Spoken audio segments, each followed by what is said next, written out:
Alright, welcome back to another Sci-Friday. My name is Brandon. I'm the Education Director here at the Grout Museum. Today I'm coming to you with one of my favorite new things that we've gotten recently. It is a Tesla coil.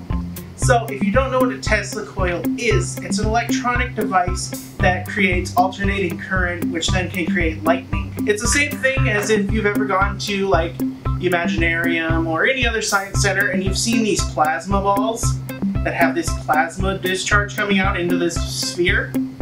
This is actually on the inside there is a Tesla coil.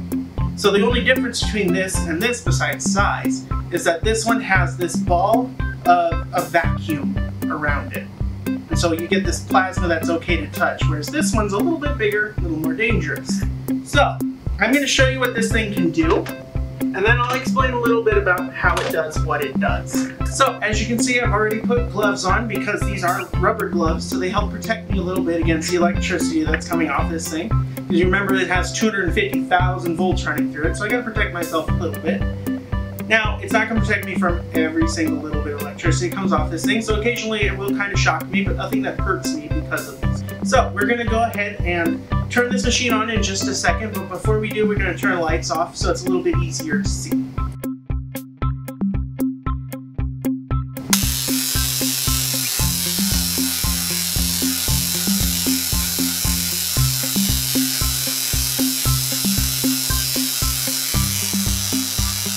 The Tesla coil itself is very cool, but it actually does some other cool things. But before I do that, I want to explain a little bit about the Tesla coil's history. The Tesla coil was actually invented by a guy named Nikola Tesla back in 1891.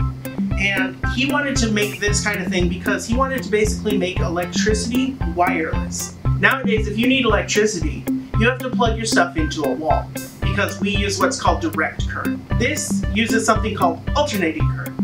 And so what alternating current does is it actually puts electricity, in this case, in the Tesla coil's case anyway, it puts electricity out into the air. We see the electricity coming out, we see the lightning. But it actually makes these electrons move around in the air and actually create electricity just in the air. And so it can actually light some of our electronic stuff without wires. And we're going to go ahead and show you that right now.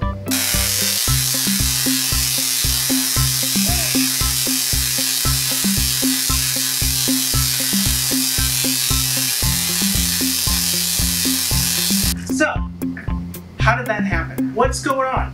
I'm going to walk you through a real basic explanation of how a Tesla coil works. It's actually a really complicated machine, so if you want to go in depth more on it, feel free to do some research for yourself. So, what happens is 120 volts comes through this cable, and that comes out of our wall. It runs into our machine, where it runs into this right here, which is our transformer. And what it does is it changes that 120 volts from the wall into 250,000 volts. Literally 2,000 times the amount of voltage. So once it comes out of our transformer at 250,000 volts, it starts to go through our primary coil up here. So this is our primary ring. This is the ring where it comes from the transformer. The electricity runs through here and it just goes in a big circle around it and it builds up charge. Once it gets enough extra charge, then it runs from this white wire on the inside down into the capacitor down here. So as this capacitor starts to build up charge from that primary ring, the capacitor fills up until it basically gets full, and it's kind of like a sponge. So once the capacitor is completely full, it starts leaking out power, which then comes back here to our spark gap. So the spark gap, once that charge reaches the spark gap, it has enough power that it can actually jump in between these two pieces of metal, even though they're not touching. Air is actually really resistant to electricity, and so it takes a lot of energy to be able to jump into the air like that. And so the spark gap is to make sure there's enough energy to make that jump happen. Once it has jumped into the other part of the spark gap, it runs up into this wire and it runs into our secondary coil, which is this tower that you see here. So this is not just a pretty color, it's not just a copper color, this is actually lots and lots of wrapped around copper wire that actually help conduct electricity. So it starts to build up more and more charge, and as it builds up charge, it stores it in this capacitor up top. this big round ring. Looks like a metal donut. This round ring is not as good of a capacitor as the one below, and so what it does is when it gets to a full amount, it has nowhere to send that energy, and so instead it shoots it out the side like lightning.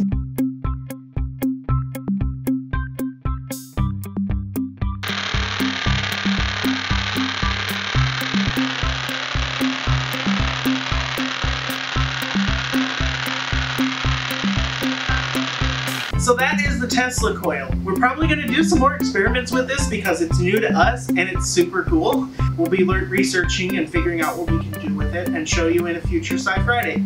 I want to thank you guys for coming out, and if you have any other experiments that you want to see me do, please feel free to leave a comment and we'll try and do that in the next coming weeks. Thanks for coming out, guys.